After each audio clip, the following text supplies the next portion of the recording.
Most financial stress doesn't come from bad decisions, it comes from surprises. An emergency fund is what separates what is just a small problem from what could be a financial crisis. Good morning, afternoon, and evening. My name is Jack, and this channel is about the fundamentals of money, fitness, and life systems. In this video, I'm going to explain what an emergency fund actually is, how much you should have, and where to keep it, hopefully without overcomplicating anything and keeping it simple. So let's go ahead and get into it. So most financial stress comes from surprises, anything unexpected. And the way we deal with that is with an emergency fund. So what is an emergency fund? An emergency fund is an allocation of money that is set aside just for unexpected expenses. So what are unexpected expenses? That could be anything from medical bills to car repairs or new tires to a getting laid off from your job or even having like unexpected tax events or anything else that you would deem as a true emergency. This money is not for vacations, shopping, or even just planned expenses. It's for when life happens to you and you need something to remedy it. A good rule is if you didn't plan for it and it would cause stress without savings, it's probably an emergency. So, how much should you save or how much should you have? Everyone's heard of the 3 to 6 month of expenses rule, and that's a good guideline, but I'm going to simplify it a little bit here.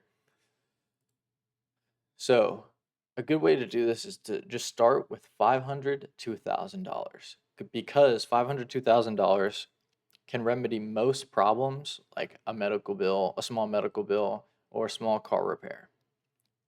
This will give you the leeway to be able to continue to build, keyword build, into 3 months of covering your expenses. So the main way to calculate how much you should have in your emergency fund is by doing it in these sections here. So 3 months of your living expenses.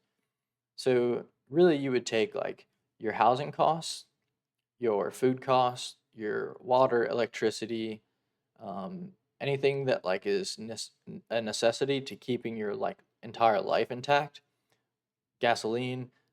This does not include things like anything that's extra, even when it comes to like extra food and drinks. Like you don't need candy bars to be included in your 3 to 6 months of living expenses. So once you build your $500 and you build your $1,000, then start building up to 3 months of your expenses. For example, if you make $3,000 a month, 3 months worth of expenses would be $9,000. And then you can build up to 6 months of living expenses. And typically, you can, if you have 6 months worth of your living expenses saved up, 3 months is okay if your income is like guaranteed. Like, for example, if you're in the military, your income is almost guaranteed, so you could get by with just 3 months. If your income is not guaranteed at all, like something like a real estate agent, I would have 6 months saved up for your emergency fund. This isn't about being perfect, it's just about reducing overall panic. So, where should you put all of this money that you're saving?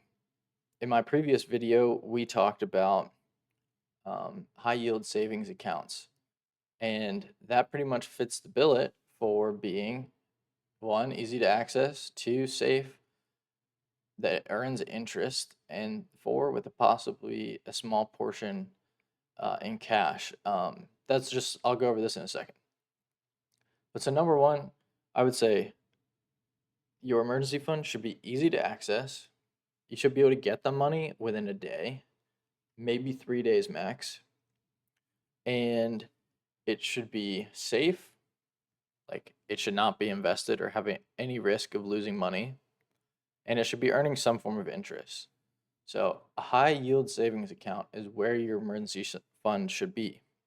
This money is not to be invested.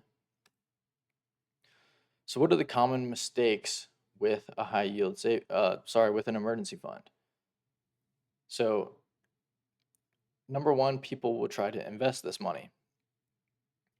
Investing typically means that there's some inherent risk to losing money. Your emergency fund should generally maintain its value, if not gain slightly because of any interest in the account. Another mistake is people will use checking accounts. Don't use checking accounts because that's where your money gets billed out from. And what if you get billed unexpectedly and now your emergency fund is being depleted? Next, people overthink this. It's really not that hard. Put completely simply, save $500 to $1,000 and then save up to 3 months of living expenses and then save up to 6 months of living expenses. That's pretty much it. In here in red, super important, this money is not to be invested. So what's the real goal of an emergency fund and all of this? It's for peace of mind. Peace of mind lets you make decisions calmly instead of out of fear. When people make decisions out of fear, they typically make poor decisions. All of this information with an emergency fund will vary greatly depending on your income and what your stability in your income is. Just keep that in mind. So what do you do now? Well, the next step is simple. Pick a goal. A good goal would be $500 and save up to that and put it in a high yield savings account. And then just build from there. Build up to $1,000 and then build up to 3 months of living expenses and then build up to 6 months of living expenses. And then you really never have to worry about it again unless you increase your living expenses. So, if this helped you, please subscribe, like the video, turn on notifications, and be sure to catch the rest of the videos in my playlist. I'll be posting it at a minimum of 1 time per week. And I appreciate you watching, and I appreciate your time. And I hope I helped explain some things. Until next time.